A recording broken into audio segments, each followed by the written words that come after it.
집에서 혈당 낮추는 20가지 비법. 선착순 무료 발송해드립니다. 여러분들의 당뇨 졸업을 위해 당뇨스쿨의 핵심 비법만 모았습니다. 지금 신청하시면 7일간 문자로 보내드립니다. 댓글에 있는 링크나 아래 번호로 지금 바로 신청하세요. 안녕하세요. 당뇨스쿨 장유도 한의사입니다.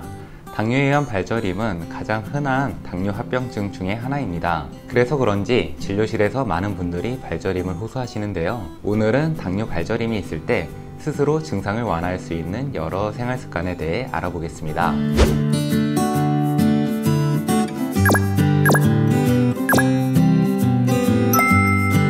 우선 충분한 종아리 자극이 증상 호전에 도움을 줄 수 있습니다. 종아리는 겉으로는 피복근, 안으로는 가자미근이라고 하는 근육으로 이루어져 있는데요. 이 근육 사이로 발까지 뻗어나가는 굵은 혈관들이 지나갑니다. 종아리를 자극해서 피복근과 가자미근을 자극하면 발까지 내려가는 혈액순환이 늘어나 증상 호전에 도움을 줄 수 있습니다. 그렇다면 구체적으로 어떻게 자극을 하는 것이 좋을까요? 첫 번째, 특정 혈자리를 눌러주는 것입니다. 종아리에는 여러 혈자리들이 있는데요. 그중 태계열, 곤륜혈, 승근혈, 승산혈을 자극해주세요.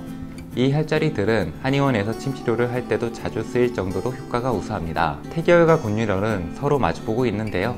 엄지손가락과 집게손가락으로 동시에 꾹꾹 눌러주어 자극하면 됩니다. 승근혈과 승산혈은 비복근 사이에 위치하고 있는데요.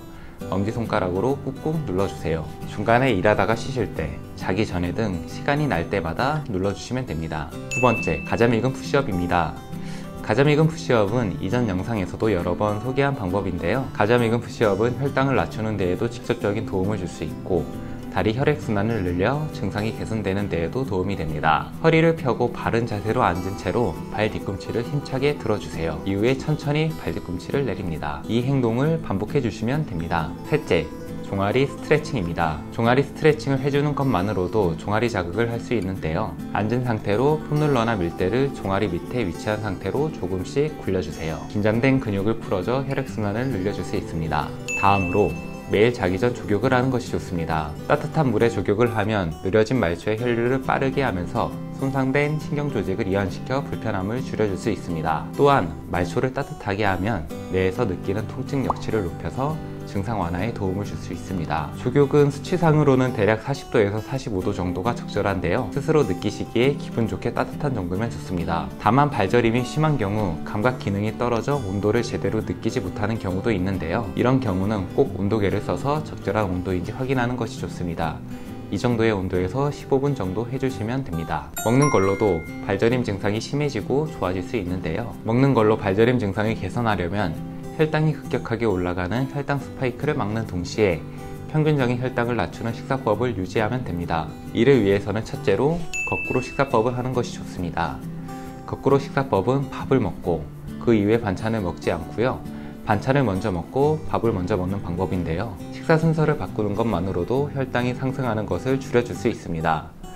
거꾸로 식사법의 효과를 최대로 늘리고 싶으시면 식사를 하기 30분 전에 오이, 당근, 파프리카, 브로콜리 같은 생채소나 혹은 가벼운 샐러드를 먹고 30분 후에 본 식사를 하시면 됩니다. 따로 도시락을 싸야 된다는 단점은 있지만 식후혈당을 얼로드는 효과를 최대한 가져갈 수 있습니다. 두 번째, 과일은 식후 디저트로 먹지 않고 식간에 간식으로 먹기입니다. 과일 좋아하시는 분들 많으시죠?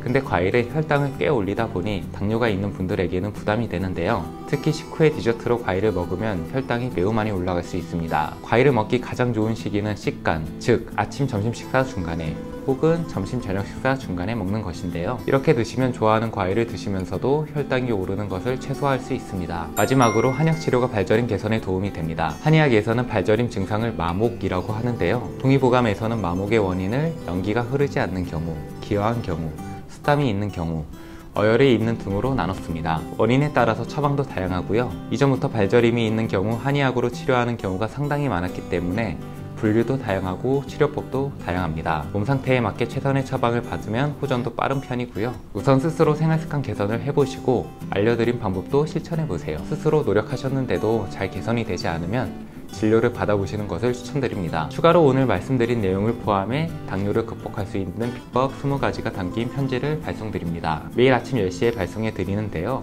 여러분의 당뇨 극복의 나침반이 되어줄 수 있습니다. 무료로 보내드리니 꼭 신청해 주시고요. 아래 고정 댓글에 있는 링크를 눌러 신청하시거나 ARS 1877-8125로 전화를 걸어 전화 한 통으로도 간단하게 신청할 수 있습니다.